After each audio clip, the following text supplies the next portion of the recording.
انسان واحد ایسی مخلوق ہے جس کا زہر الفاظ میں ہوتا ہے۔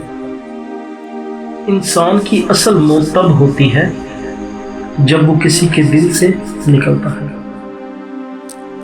جنت کے منتظر نہ رہو بلکہ ایسے بن جاؤ کہ جنت تمہاری منتظر رہے۔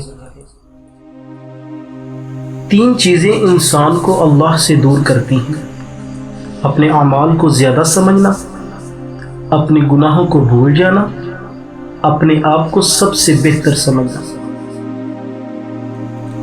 جن جسموں پر خواہشات کی حکمرانی ہو وہ گناہوں کی قید سے کبھی آزاد نہیں ہو سکتے۔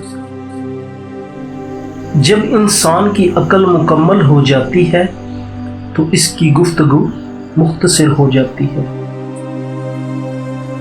جو چغل خور کی بات پر اعتماد کرتا ہے وہ اپنے دوست کو اپنے ہاتھوں سے کھو دیتا ہے۔ حضرت علی رضی اللہ تعالیٰ عنہ نے فرمایا، ہمیشہ ایسے شخص کو چنا کرو جو آپ کو عزت دے، کیونکہ عزت محبت سے کہیں زیادہ خاص ہوتی ہے۔ جس دن تم دوسروں کا درد خود پر محسوس کرنے لگو تو سمجھ لینا کہ تم اشرف المخلوقات۔ حسد نہ کرنے سے بدن تندرست رہتا ہے۔ جب کبھی تمہیں اپنے رزق میں کمی نظر آنے لگے تو کچھ مال اللہ کو دے کر اللہ کے ساتھ تجارت کر لیا کرو۔ کسی نے حضرت علی رضی اللہ تعالیٰ عنہ سے پوچھا، دوست اور بائی میں کیا فرق ہے؟ آپ نے فرمایا، بائی سونا ہے اور دوست ہیرا ہے۔